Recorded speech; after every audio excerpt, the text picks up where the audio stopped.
want this closed? Yes, please. Your dogs might start acting crazy. Let me know when you're ready. Now, Let's do it. let's start that. Yo, welcome to the Solutions Not Tips podcast. We're here with the greatest handler. Oh, man, go ahead and tell them who you are, what you're doing. Thank you for what? Okay, my name is Kiera Certeza. I've been showing dogs for, about 31 years. Jesus. Third generation of my family. Yeah. That's it. Speaking of the mic. Speak to the mic. Okay. Well, we bring it up. That's all right. Yeah. Listen, so look, she called this blackmail or bribery, but I'm just a black male. So, so look, you reached out. I asked David before. I said, listen, and this is the thing. I said, you guys are putting a lot into this thing.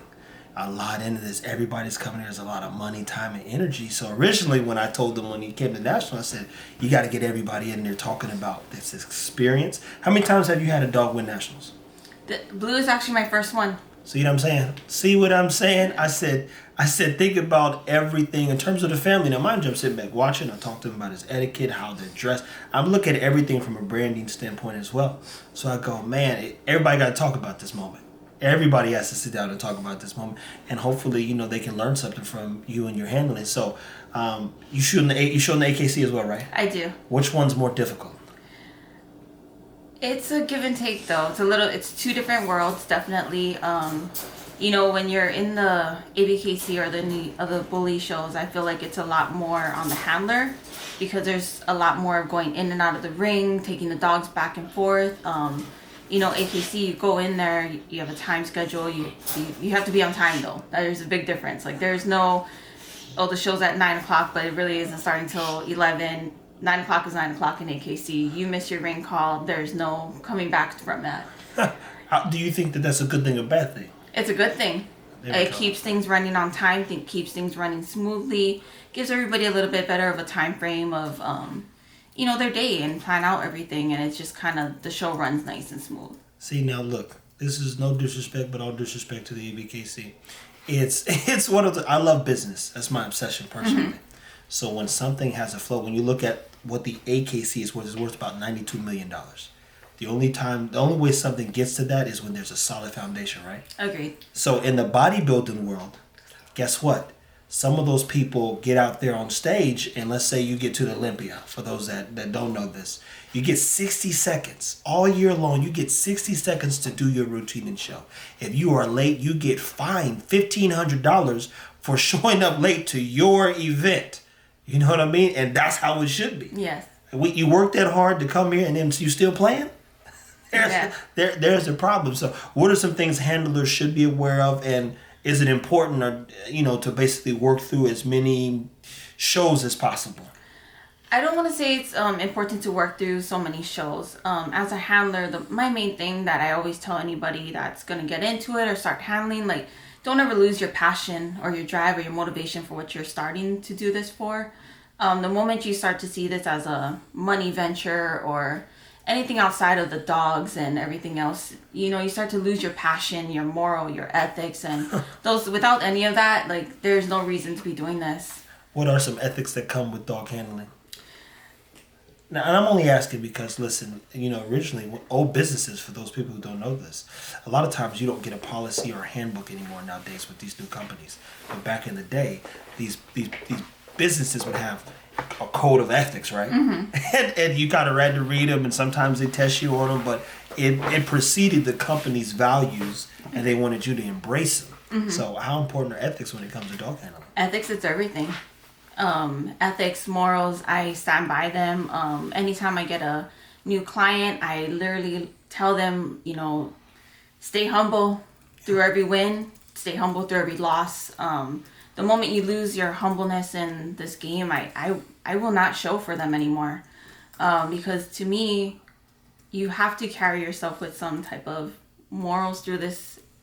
I've been doing this for so long, and I feel like my mom has really instilled a lot of,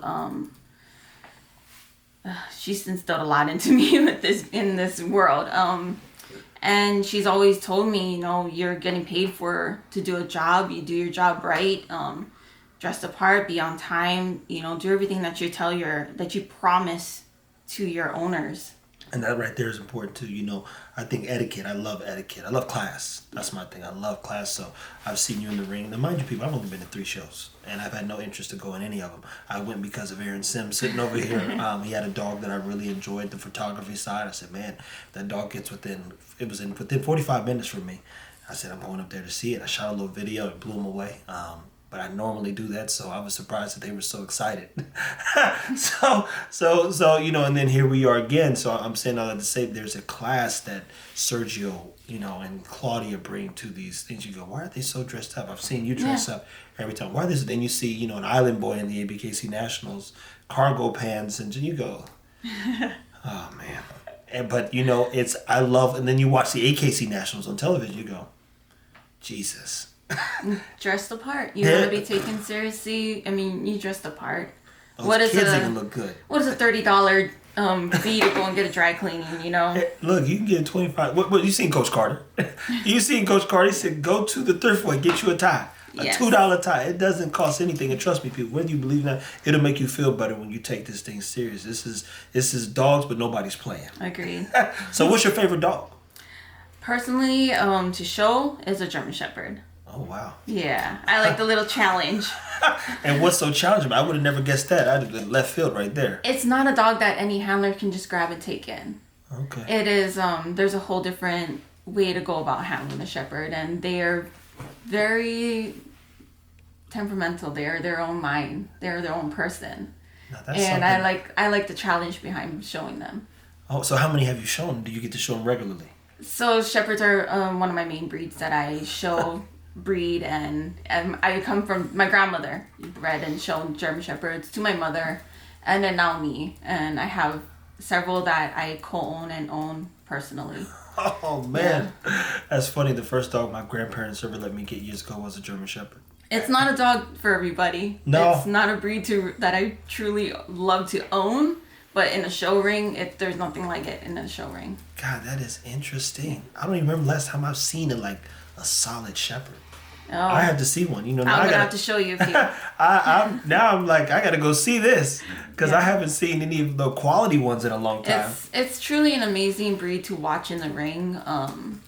When they're out there running, a lot of these handlers show these dogs on 10-foot leads, and they're running 6 to 8 feet in front of them. So it's definitely a magnificent thing to watch. Oh my goodness! So second breed, what's your next? Because that threw me for a loop. I really wasn't expecting a shepherd. I thought we was gonna go somewhere else. Since it seems like you're heavily integrated to the ABKC.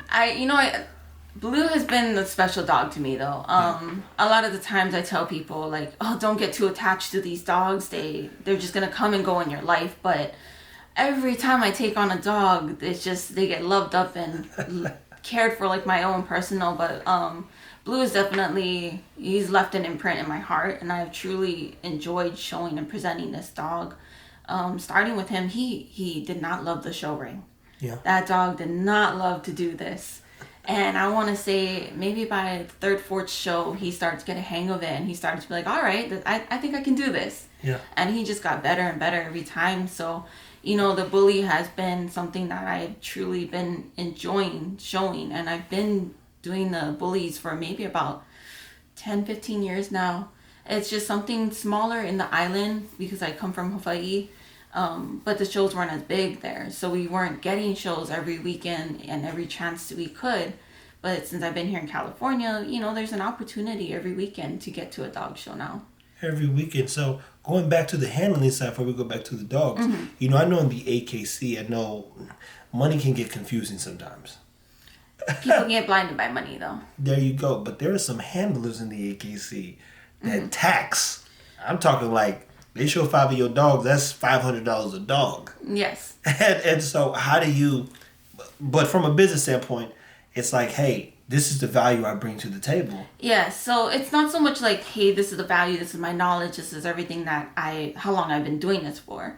A lot of these handlers, this is their life. Yep. This is what they do from sun up to sundown. They take in these dogs when they're campaigning and traveling, and there's so much that goes into behind that a lot of people don't see outside of that show ring. When I travel, I know I have a car full of 5 to 10 dogs sometimes. You're stopping every 2 to 4 hours to let all these dogs out. You're having to feed all these dogs, care for them, nurture them, ensure that, they're in the best hands humanly possible. These owners are entrusting their dogs to you, and that's a big key that they're giving to you in their life. That's their pride and joy sometimes. And that's kind of what I was like wondering, because I asked a guy once. He said, "Well, Trev, the show can get as serious as you get a dog up to about 9 months to a year old, especially at 2, and you leave that dog with somebody pay him $100,000 to campaign that dog in the AKC alone, yes, for a year." Yeah. And I'm like, "What do you mean? You just leave your dog? Like, you want that dog to be a winner? You're not gonna do what that handler does. No, and they're gonna do it every day." Yes, I know some of the top handlers in the AKC that have won Westminsters, have won nationals, and they truly have devoted their life into this, and they're truly gifted at everything that they do, from grooming to care to presentation. It's a lot. Man. So I'd imagine we kind of even talked a little bit about the AKC. What are some things, and you don't have to answer if you don't want, that the ABKC could do better outside of starting on time? I came to the ABKC and the bully shows because it was the atmosphere for me. Yeah, you like it was the family people, and the camaraderie. It was the people. Yeah. And I know for one, like if I'm shining on the side of the road, the first people I'm going to reach out to is my bully community, because I know they would be there in a heartbeat. But as far as like the shows, no, I mean, I just wish that pre-registration would be something more pushed. It would definitely get things rolling a little bit sooner. But I know it's a little bit hard. The community got a little spoiled there, with the timing being an issue. But outside of, they're doing a wonderful job for how far they have come from where they started. Yeah. And it's hard. You can't really compare much to the AKC. They're so well established. They're hundreds of years in of a sport. It's not a registry that you can really compare much to at this point. And okay, so I love that. So one of the things I know that we talked about is, and now you've got a dog that's won. Part of my challenges is, I like David, I like Blue, I like everything that you guys have achieved, but I'm like, what do you guys do next? Outside of potentially going overseas, and in the AKC, there might be a Purina endorsement. Mm-hmm. There might be they don't. If you go read about it, they don't give you the check, but they got something that somebody somewhere outside of an organization that give you up to however much money if you win Westminster. Mm-hmm. It gives you something to be grateful for. And after this, David and I spoke. It's just like a little down per se, to say the least, because you don't know where do you go next after you have a overall winner, best in breed. He won everything. Yeah, and it's hard because I just feel like right now Blue's at his prime. Like, yeah, he looks amazing right now. And you step back and you look at him, you're like, dude, like you're still so young. You still have so much to that you could do. International is gonna be one of our directions that we're going to take this year with him. We want to give everybody an opportunity that hasn't been able to travel to the U.S. or actually being able to see Blue in person. A lot of people do want to see him. A lot of people don't understand until they actually put their hands on him. He's a lot more in person than he is in a lead photo. Pipe. Yeah. And we'll see what happens from there. Who knows? Who knows with this dog? Okay, so then walk me through the business side. And I'm not asking for numbers and how much it costs and all that stuff, but I'm asking, in my opinion, and just my opinion, by the way, that there is a kid. You guys put a lot into this dog. And, I saw you, like, I think every time I turned my neck, you was in the ring with another dog. So you go, man, there's a lot of moving dogs here and a lot of moving parts. What's the overall goal, or what would you encourage someone like a Martinez Bull / Blue to do with their dog as they walk down this road of potentially becoming an ABKC National Best in Show dog, and things they could do to recoup or should be doing to promote their dog even? Promotion has definitely been a lot for Blue. But outside of promotion, it's really keeping your dog healthy. Keeping his body in motion. A lot of people don't know. With Blue, we were taking him to a chiropractor weekly just to keep his body solid. He was getting adjustments and laser therapy. A dog like him that's traveling every single week practically, on the road for 30 plus hours, we'd be in a car at sometimes, It's a lot on the body. It's like you have to kind of step back and look at it in the sense of how much it takes on our human body. Imagine the dog. Yeah. And he's 90 plus pounds of mass, so keeping your dog healthy and happy is key to all of this. Don't lose sight of your ending goal. Let your dog enjoy the moments. That's truly what I let that dog do. Everybody asked me about training. I never trained that dog. So you said, then you said it was hard to get him to like start showing, right? What's the trick to that? I let him have fun. People would always, after the dog show, I go back and watch the lives because I just want to see, like, hey, what could I have done different? Yeah. And people would be on there like, look how naughty he's being, or look at him jumping around. I'm like, I'm never going to break that from this dog. Never going to scold a dog for having fun in that ring. He came from not loving this to, like, just stepping in that ring and look at me. Yeah. And so just let your dog be a dog at the end of the day. Let them have fun. Don't take away all of this and make it about just being in that ring at the end of the day. They can get obsessed with the idea of winning. Yes, don't get caught up in the winning. Look, I have a clip, and I'm saying this, mind you, people. I repeat, I've been to 3 shows, but I have a lot of the footage. I have the real truth. The truth's that, man, if some of y'all be a little tight if I just put it all out there so everybody can see every little thing that she might be talking about. She sees it on live. I've got it like, for those that understand, 35 millimeter up close HD personal, and I saw these things go. So I'm watching, and I've got a clip of Blue jumping up on you, but then I also have got a clip of this guy at the ABKC Nationals, and the guy's handing the guy, I guess, a ribbon, and the dog flinches. That's right there what you call overcorrecting. Yes. And I know that because I train dogs. Yes. My dogs are training. What you don't want to do is like, hey, my dog chewed up such and such. Okay, so give him something to chew. Don't beat his ass. It needs to be redirected. So when I'm looking at a lot of things that I still have access to in the clips, I can show y'all some. There's some people I said, look at this shit. People that we not gonna expose y'all, but I'm sitting on the sideline, but I got the first person view of everything that could have went better. Yes. But that dog behavior, I mean, that's personally for me, that's scary, because if you raise your hands or someone raises their hand, it's like that woman getting her ass whooped. Like, she in public and flinching. They're like, uh-oh, he must be a beater. Yeah, dog handler,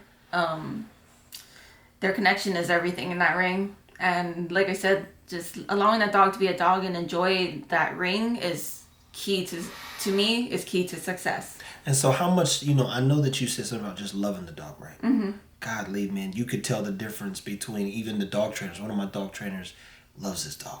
And then there are people who eat collar, prone collar, and wear that collar out. And his dogs will do anything for him, because even in he picks up the French, he says, you got to get to know you. And other people are like, I want you to, you want to go right into work, but you didn't even say hello. Yeah. Isn't that crazy? Yeah. So what's the future of do you have a name for your business? Is there a business or? We did just start establishing a business. So I have Round of Applause Canines. Okay. I've just been doing all of my dog show stuff through that. My husband has come from West Coast Bullies, so a lot of our French Bulldogs and Shorty Bowls are through there.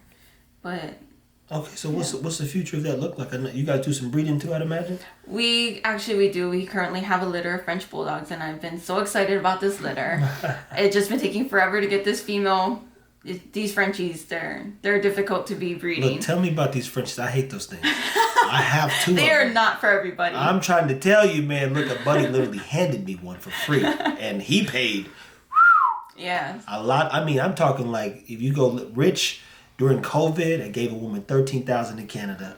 The dog had to be driven from Canada on a truck. He flies to Denver, standing out at a gas station in the rain with an umbrella to bring the dog back. Yeah. That's how serious it was. He's like, bro, I just sent her 13. Like, hey, we got to figure something out here. Yeah. Because that's a lot of money.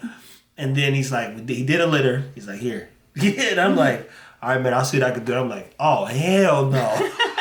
You don't know what you're getting into. Oh, man. I can't deal with them Frenchies. They're driving me nuts. Yeah, they're not for everybody. So what makes a Frenchie special? I see you got one here. I saw you at the show with him.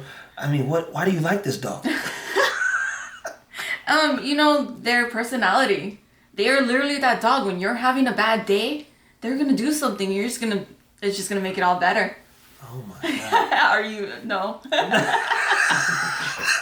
You should have got yourself a Shorty Bowl then. Well, now that's the part. So I've been studying this dog, and I don't know the difference.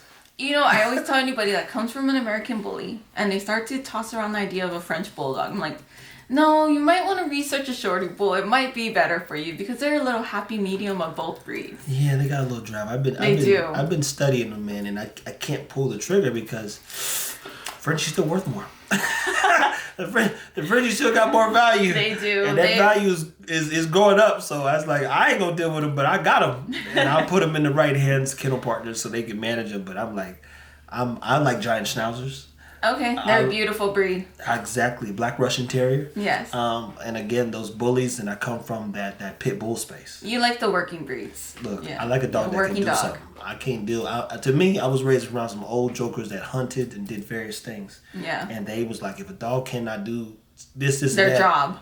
It's not a dog. What you get that dog for? My grandfather, it would make no sense for him that you have sitting up there holding dog all day. Agreed. He loses his damn mind. I have an Australian Shepherd that drives John crazy, and I'm like, well, they're a herding breed. That's what they're supposed to do.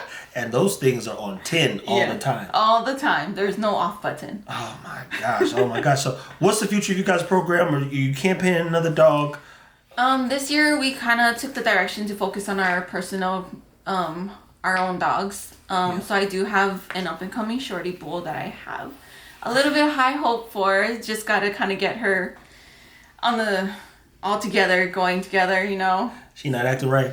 She lived on a ranch, so she's a ranch dog coming straight off of a ranch, you know. So she's like socializing and city everything. Life, huh? Yeah, she's got to get used to the dog show life now. Okay, so look, I like that you said this. So if you don't mind, walk them through desensitization and socialization and when to start that. Oh, socialization is so important, especially if you're gonna do a showing.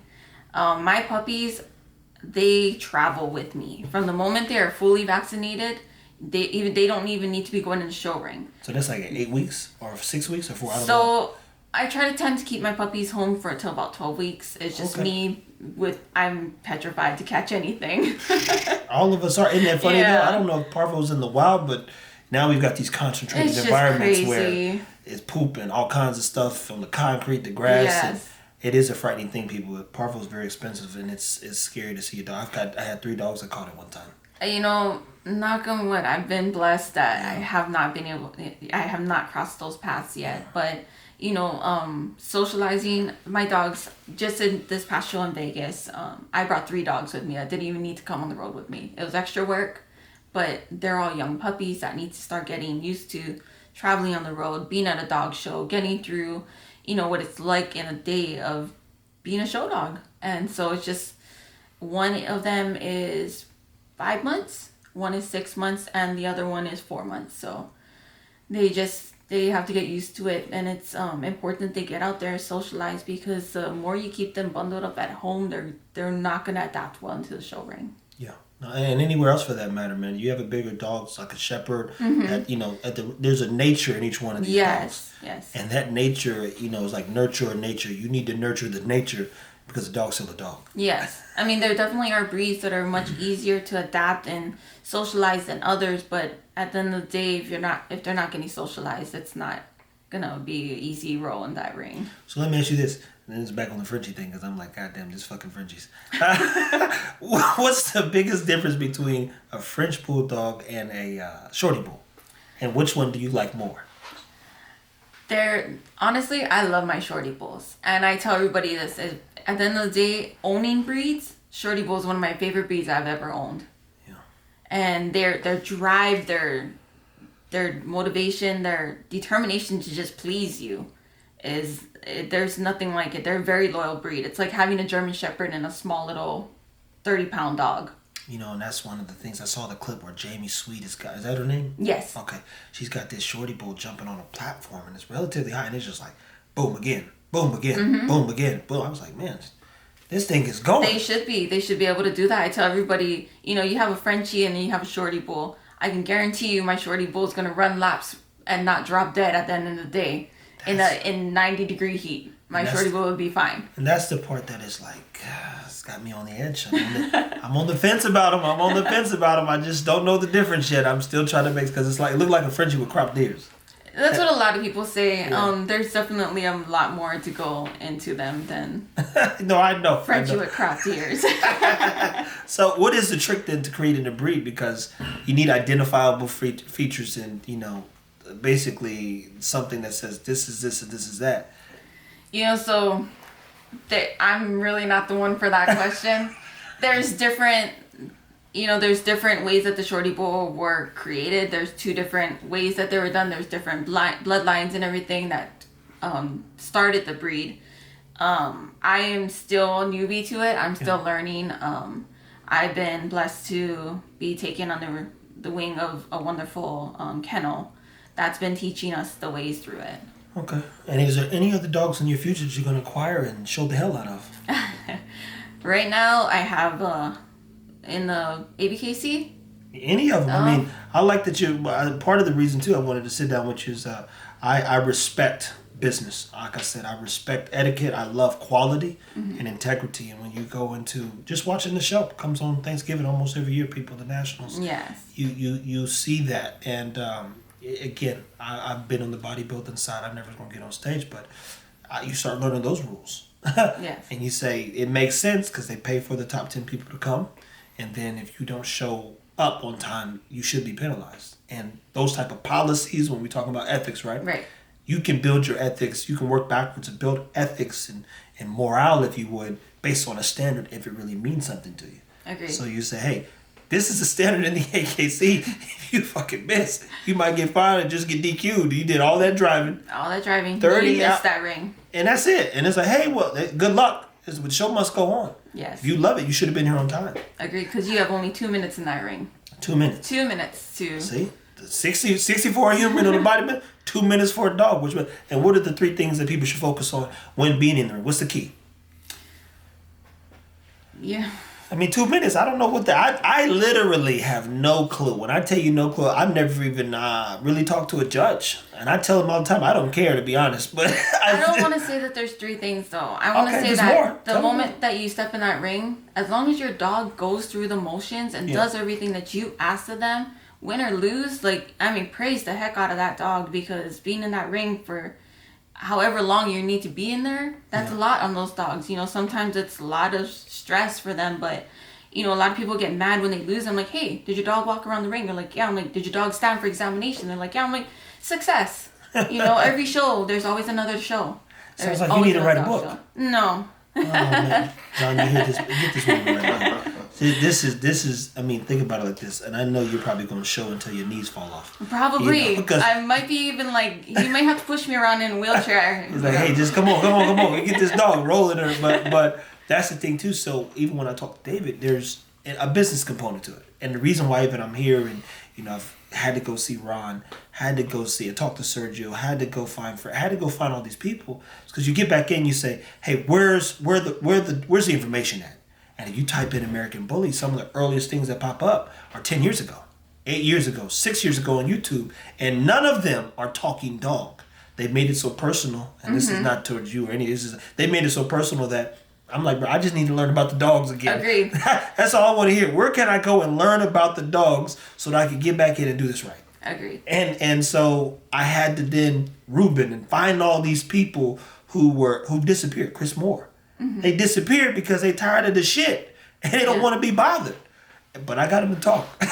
And I press play and post for a reason, because I'm like, other people need this. So in your experience, when you think about, okay, Chris, okay, Ron, okay, such and such, what are some things we could have done to help both promote the breed, but also give that etiquette that may be missing? Because I don't know that there's a handling book. Is there? There's a lot of actually there I think there is several handling books. A lot of the handlers that you picked up, read, and you used to help. Now you 3rd generation in, so clearly you don't need the help. But still, would people, if you wrote a book, buy that book and use it? Yes. Yes, they would. And this is, again, when I asked even earlier about the business side. Okay, you win nationals. The bodybuilders, Ronnie Coleman, he goes and drops a line of supplements. Phil Heath won 6 times. He dropped Gifted. Because even after they get a $200,000 check. What's next? Now, here's the facts. Facts are you're going to keep showing dogs, and you're going to keep getting paid to do that. But We call that mailbox money when you like, I dropped a few gems out there and people pay for that information as well. And while you're on the road, one of my homegirls, old friends, she had 300,000 followers. I used to have her phone different times when I'm posting it or whatever she needed me to do. And when she sell little $50 programs, that PayPal thing keep popping up. I'm like, hey, what's going on here? She go, I just dropped a new program, little booty builder. I said, dang, this thing is, I didn't have this for about 5 minutes. I said, 11 messages came through at $50. So just imagine the $10 book while you're on the road. That stuff will add up. Yes. Because you're already in the ring promoting. It's like it goes hand in hand. So I'm just here to tell you, think bigger, and it won't hurt to help people help themselves. Because the one thing that, again, I've missed and am missing is people giving a shit about their dogs. Yeah. They've taken the money side of this thing so far left that we forgot that. Why don't you just care about your dog first? Agree. I mean, a lot of people get, like I said, like a lot of people get lost in the money. And, you know, even with handling, people sometimes they'll just show whatever for whoever just to make that money. And at the end of the day, it's like, know your value, know your worth, know your dog's worth at the end of the day. You know, I'm very selective in who I show for. Makes sense. I'm very selective in what dogs I handle, because it is a reflection, it is an image upon myself, upon the owner, the breeder, the handler, the dog. Like, it is a reflection upon everybody. It's a team effort at the end of the day. Yeah. So just, you know your value and know your worth. And I've had friends who are handlers, and they would just tell me these horror stories. And I'm like, well, you put yourself in that predicament, though. You allow people to treat you this way. You allow to not know that you are worth more than what you allow yourself and put yourself out there for. There you go. And I tell people that all the time. That's the sad part. Unfortunately, by association, we're branded people. And you get to brand yourself every time you get in front of somebody and you get, in this case, to show a dog. And what you don't want to do is just start handling mutts. No. And, I get approached all the time. Like, I'll get approached about a dog, and I'm like, by an owner, I'm like, hey, are you comfortable being in that ring, though? They're like, yeah. I'm like, well, do you like doing it? They're like, yeah. I'm like, then why are you trying to hire a handler? I said, I could easily be like, all right, like, I'll take your money and show the dog for you. But if you love being in that ring, you love, you don't mind being in there, you're not uncomfortable, and you know what you're doing, and you can get through from point A to point B at the end of that ring, I mean, go in there and show your dog. Have fun with it. Like, that win is much more valuable and much more meaningful when you win it yourself with your own dog. Yeah, for you, it's a passion play, too. So what I mean by that is, I'd imagine you'd probably enjoy realistically just handling your dogs. I do. No matter how many times I've won with Blue or any other dog that I've handled, nothing feels more rewarding than winning with your own dog. There you go. And, Blue, though, I kind of took that dog like, hey, it's my dog, though. So every win was just remarkable with him. But, even when I first took on Pound Blue, I told David, I was like, hey, one of two things. Either I'm going to show you how to properly show your dog, or you need somebody to present him. One, I'm wide open to teach you. Like, if you want to learn how to be in that ring and show your dog, let's do this. How much is that lesson? I don't charge. What? No. This is where I come in. I'd be like, this, we charge it for everything. The price is the price. No matter how long I've been doing this, there's always something new to learn. That's the beauty about it. We call those updates. Yeah. I'm learning from newbies stepping in, though. That's the point. Hey, I learned something new this week, guys, for an extra $10. You're not getting it. No. I'm telling you, look, I love the passion, but, when you talked about value, you know you can't take on every dog, but you know you can help a lot of dogs. And unfortunately, you're only one person. And passion is why people buy things. Yes. So in retrospect, somebody says, let's put that passion on in a place where people can. But the way I look at the way I look at it is that, unfortunately, the dog show world, to me, it's a slowly dying sport. Oh, it is. I feel like there's not enough newcomers coming into this. So the way I look at it is, if I can just help one person that day, just this one person, be a little bit more comfortable in that ring, give them a few pointers or tips on how to stack their dog properly, then, I just feel like they'll just take that to the next. I just don't want to, I'm not here for the money. I'm not here to charge everybody for it. And I guess I understand that, like, knowledge is valuable, and to value my worth and everything. Get killed over secrets. I mean, that's one of the things that'll get somebody missing. But I don't mind helping people. But that's how you help people, is make sure you're helping yourself at the same time. But I just want to keep people coming into this sport and loving it and not feeling that. When you see them Jordans up there, people appreciate value and they like paying for things, believe it or not. There's a lot of Amazon boxes sitting at a woman's house that ain't open. Mine. So when again, just in perspective, in the back of your mind, think, how can I better things? And again, more people need to see you.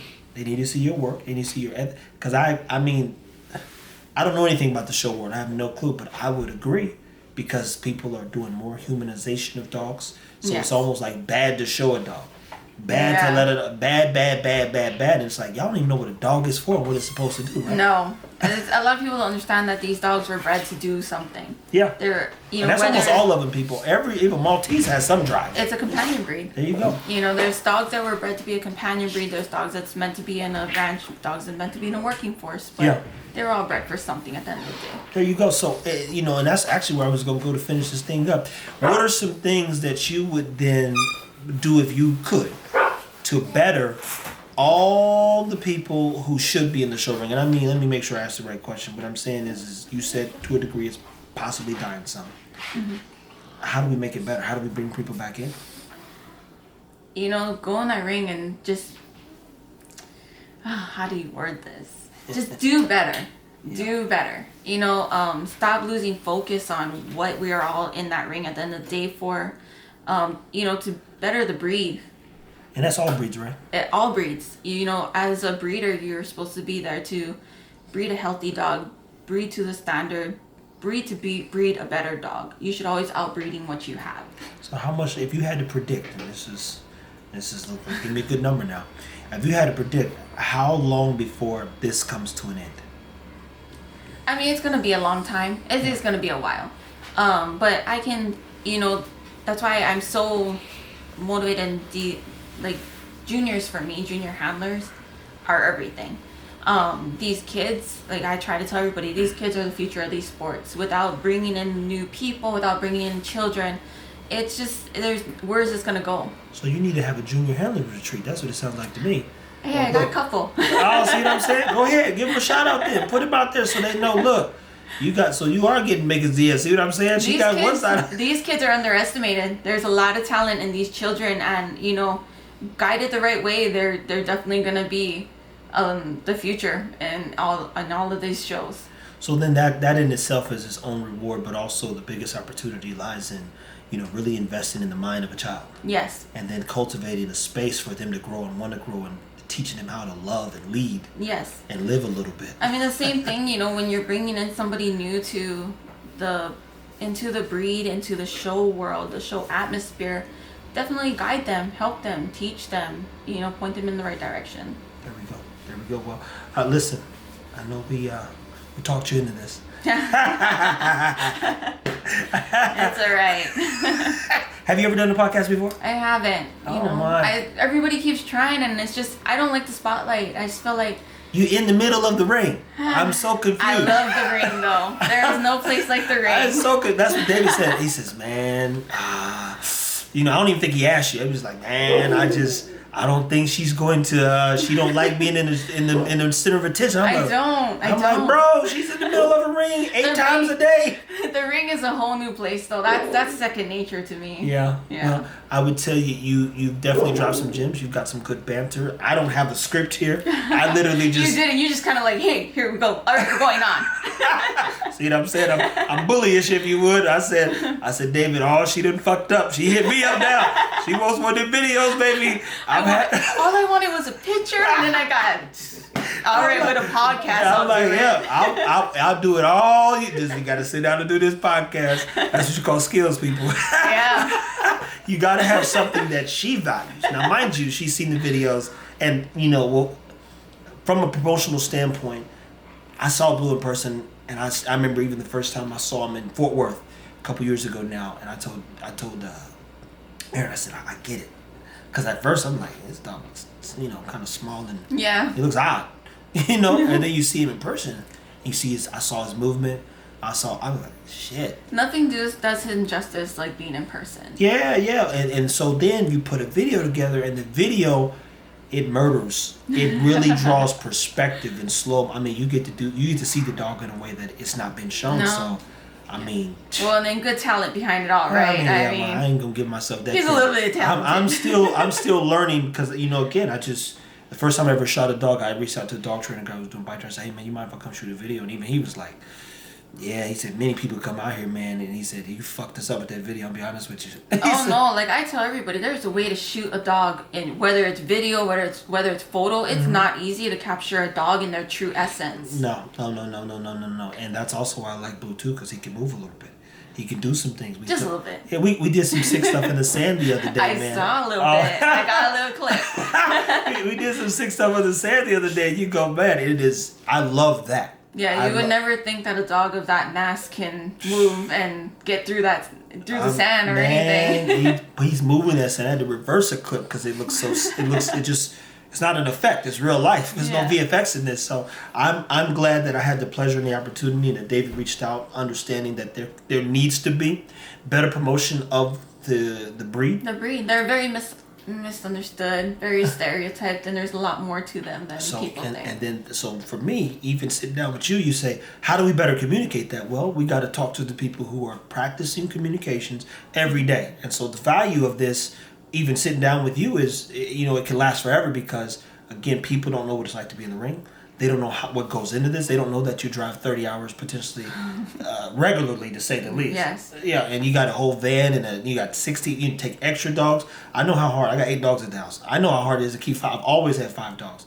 It gets exhausting. It's exhausting. It really is. It's a full-time job. It's, hey, what are you doing today? Minding my business, man. I got to take care of these dogs. That's what it comes down to. Whelping litters. Right. Your whole life revolves around it. Once you get into this world, you have no life. Yeah, so even from a promotional standpoint, for one, thank you. And again, hopefully you people took something away for this. And I'd love an opportunity to continue to highlight people like yourself that are doing things with good intentions that others will value because they want to know where to start. Mind you, I only pushed the envelope as hard as I've pushed it in the past 6 months in getting to this place. I told my team, I said, we'll be at the top here in about 6 months. We'll literally sit at the table with the best of them. And we sat with a lot of dog people. We're sitting with another dog person here. And the true nature of loving your dog. I mean, that's where it starts to be. That's where it all begins. That's it. Like and people hit me, I'm like, bro, we don't do that here. Yeah. Just calm down. I don't need to sell a dog to survive. I'm good. I tell everybody, show dog, it starts with them being a pet. Yeah. Let them be a dog. They got to know who they are, and that in its own process as well. Build their confidence. There's so many things that goes into this. Ruben said this, and it's stuck. And he just said, you know what? Some people should take their blood pressure without their dog, and then take it with their dog, and you realize that dog does more for you than you do for it. That is very. That is true. That's very true. So listen, we thank you for your time. She gave a lot of solutions, not no tips, people. There's no tips when it comes to loving your dog. Love your fucking dog. Like, comment, share. Kiera, go ahead and tell me your first and last name again. My name is Beatty Certeza. I appreciate you having me on. And I'm glad I was the first one to get her going. You were. She did it to herself, though. Yeah. Where can they find you? I am on Facebook. I am on Instagram. Anything that anybody needs, I am open and willing to helping anybody. And is your name on IG and Facebook the same? On top of Facebook is probably the easiest, honestly, and it's under Beatty Certeza. Okay. And a lot of people just know me as John's wife, so you can even go through him. Man. Reach out to both of them. Both great people, man, and here for the right reasons. Love the dog. I know they're a strong support team together. They do this for real life. I'm grateful for the opportunity to interview, talk, speak, and learn a little bit about dog handling and, some more views. Oh, man. T-Fit, man. Signing off. Thank you so much. Good one. Yeah, we got you now. We got